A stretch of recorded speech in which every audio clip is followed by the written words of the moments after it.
Nigeria's manufacturing sector is among the largest in Africa with numerous opportunities. However, the outbreak of COVID-19 pandemic led to suppressed consumer demand and supply chain disruption resulted in a decline in real manufacturing output in 2020.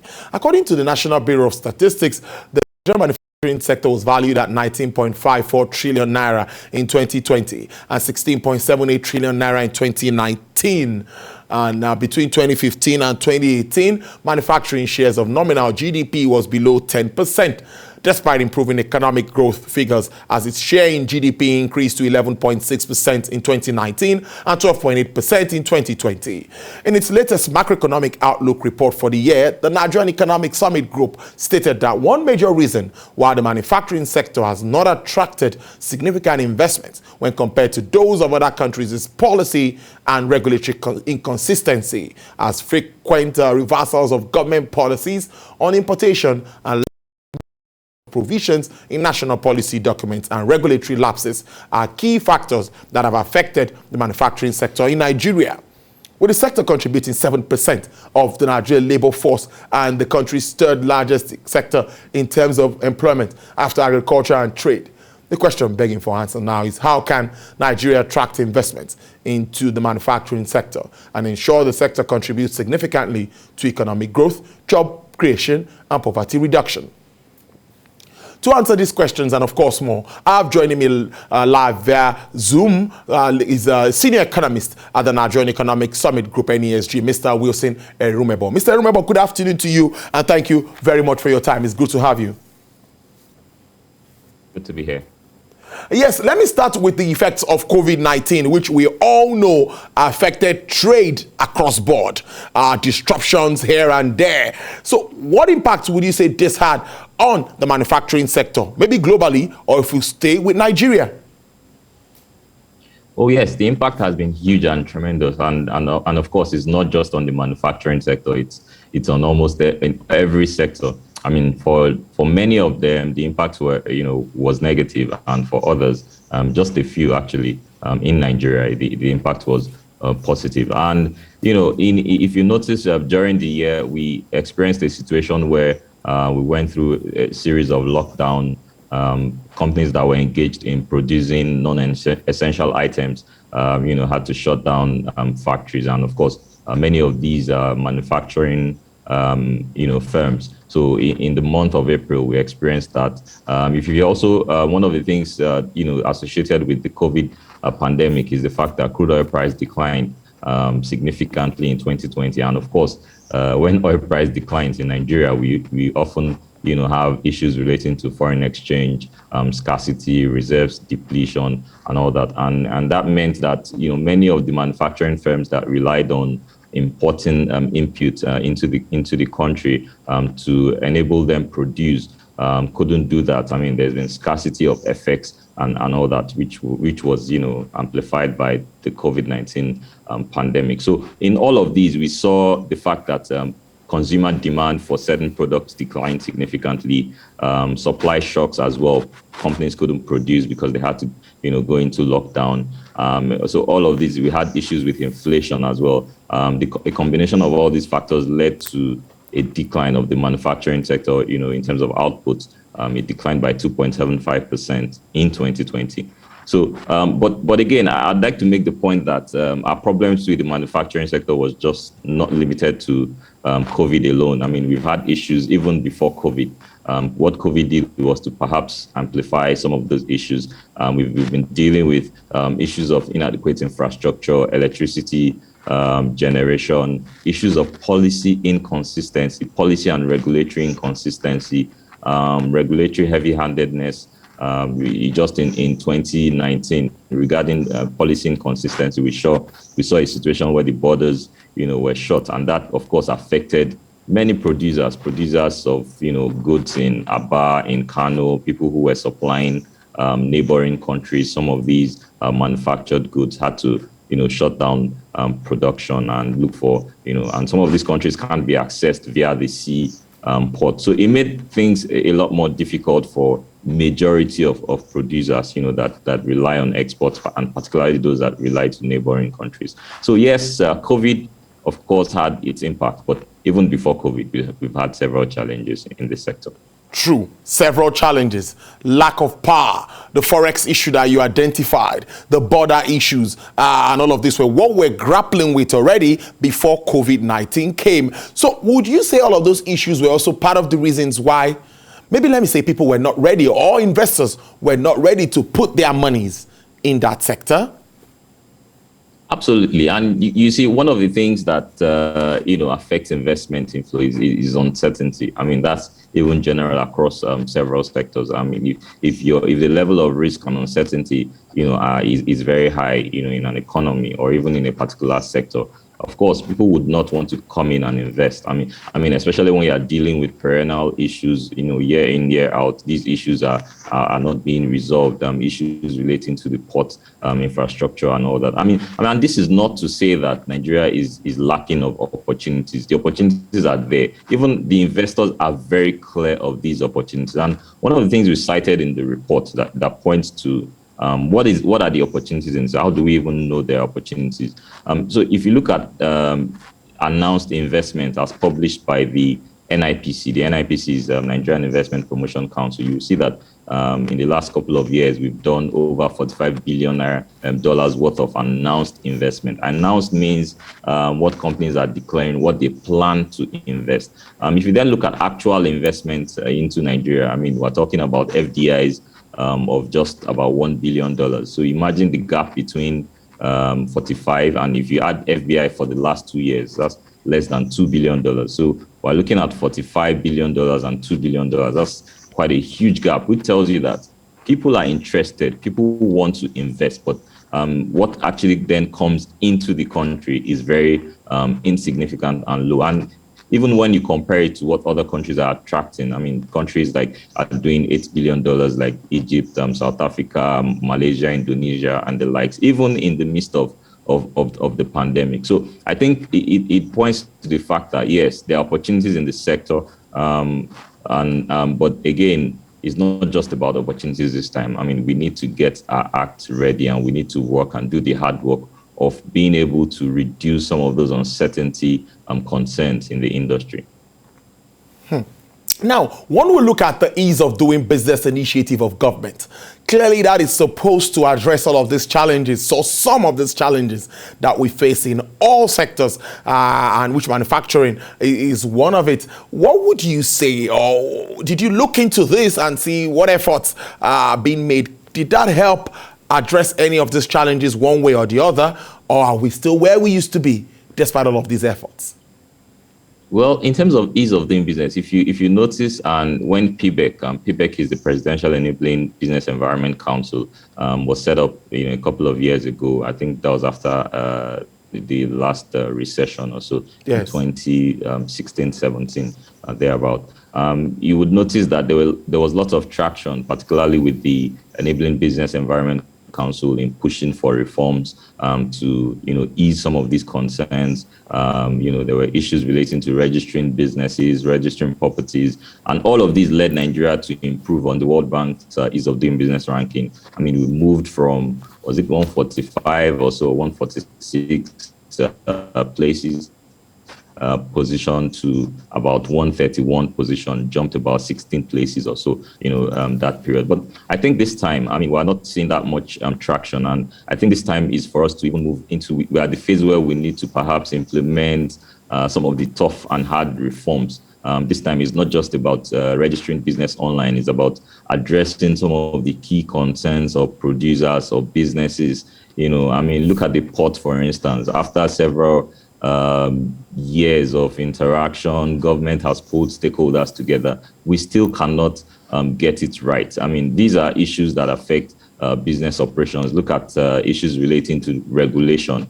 A policymaker can sometimes just decide to make a policy pronouncement, having not engaged all the relevant stakeholders, and sometimes some of these decisions would have detrimental effect on businesses. And I think, so these are times for us to be able to look at some of these big issues, whether it's power, infrastructure, policy inconsistency, and at the same time, move this needle beyond just, having some of these fancy proposals and moving into action and saying, look, these are the targeted areas in manufacturing. These are the sectors we think has or have the greatest potential for job creation, for investment. We argued strongly that the manufacturing sector has the solution to Nigeria's foreign exchange problems. And we've argued that in several decades. It's not just only about managing. Nigeria needs to generate foreign exchange. And the manufacturing sector is just contributing about 7% of Nigeria's export earnings. I mean, which is insignificant and very small given the potential in the sector. And we're saying, look, this is the time for us to move and act and say, let's get these problems fixed. And we highlighted, some of the solutions that we think are plausible. Yes, well, we're going to go to, we need to highlight that and let Nigerians understand what the solutions are. But let's look at where are the opportunities in manufacturing industry in Nigeria? Because I went through that report and I saw a lot of opportunities there, but you can share with us more.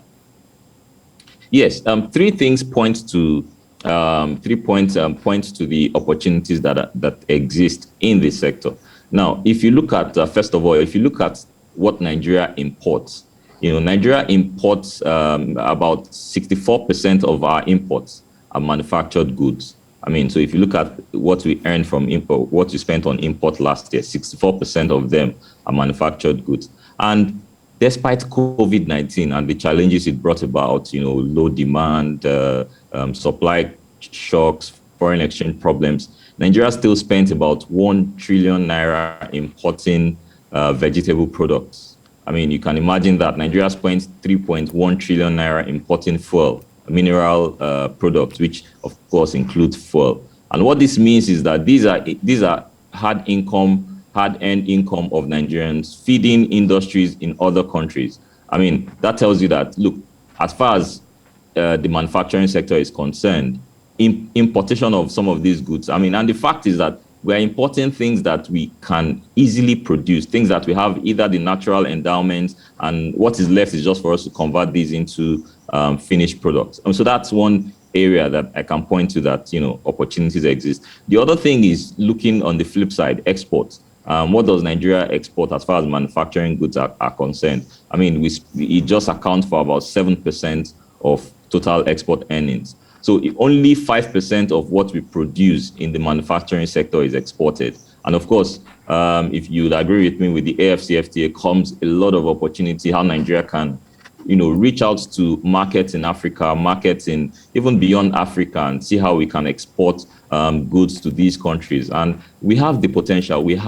Investors are willing and ready to invest if some of those challenges can be made. The other third factor that points to the opportunity is the fact that demand for new product and services. So a company can decide to be innovative and come up with new ideas and new solutions and sell into the Nigerian market. But one of the things we pointed out on, which came out very strong, is the fact that opportunities are created, investment is attracted into the sector when these opportunities and these market demand conditions meet with government support.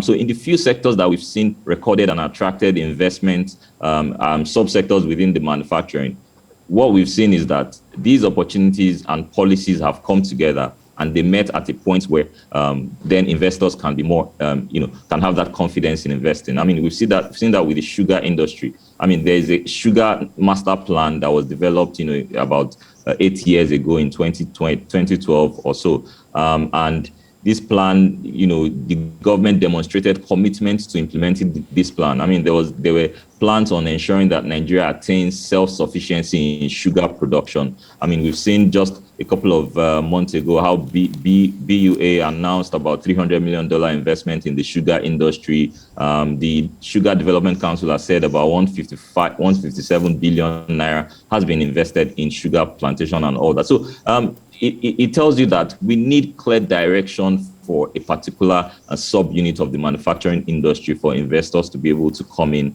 and implement. I mean, and in terms of where are the opportunities, cassava processing is one big area, processing cassava into industrial starch. Many of the multinational companies in Nigeria today spend lots of dollars importing industrial starch and these are things we have. Nigeria is the largest producer of cassava in the world.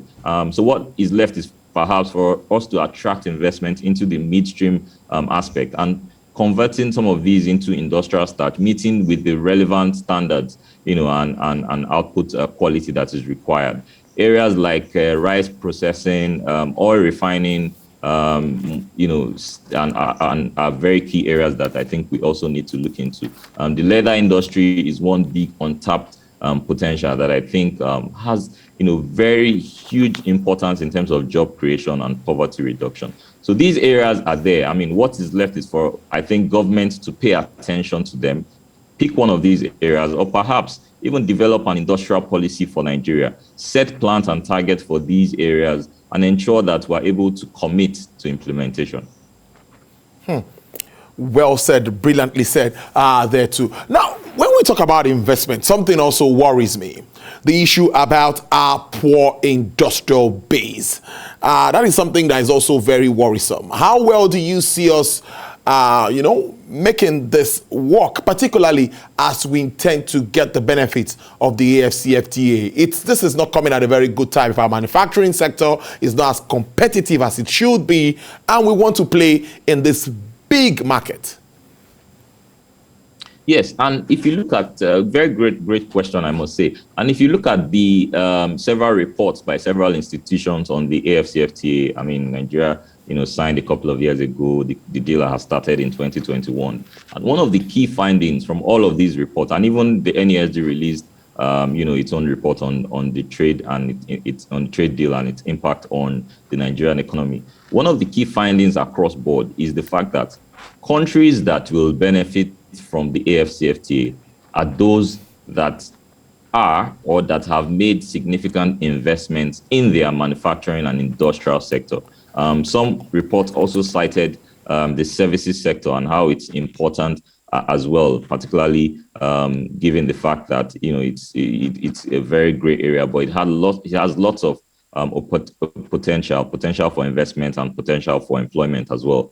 So one of the key points, like I said, is if you have a very strong industrial base, I mean, see countries like Morocco, for instance. A couple of countries were cited in the World Bank report. I think they cited Morocco. I think so, particularly majority of the North African countries are those that are quite positioning themselves to be able to take advantage of these deals. And it's simple. It's because you have something to export to other countries. I mean, inter-African trade is just about 16%, and we are clamoring that, I mean, it's too low. It's one of the lowest, if you look at different continents and different regions. But for us to improve that, I mean, countries need to export. And by export, it's not just Africa exporting mineral products to itself. I mean, Nigeria exporting crude oil and coal. We need to move beyond that and say, look, what are the areas, what are the products, manufactured products that we can export to other African countries? I mean, if you visit several African countries, you would notice, particularly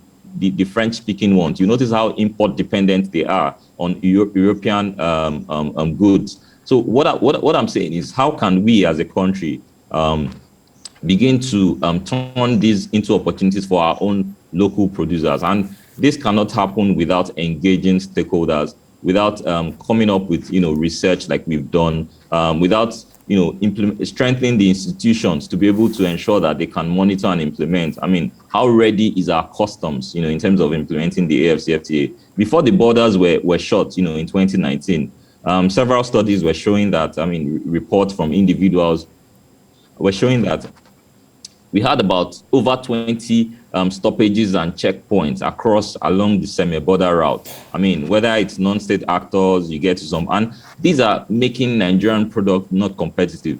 Are we even ready to remove some of those stoppages and ensure free flow of goods and services across the border? How ready are we in terms of rules of origin? And I know a lot of work is going on at the National Action Committee of the AFCFTA implementation. They're trying to come up with an implementation strategy. But I think these are issues that we have to deal with, to be able to ensure that our industry is competitive. But the fact remains that, and I'll conclude with this, that Nigeria is not producing enough goods for export, and we have to turn that tide. We need to produce for export, not just produce and say what is left we export to other countries.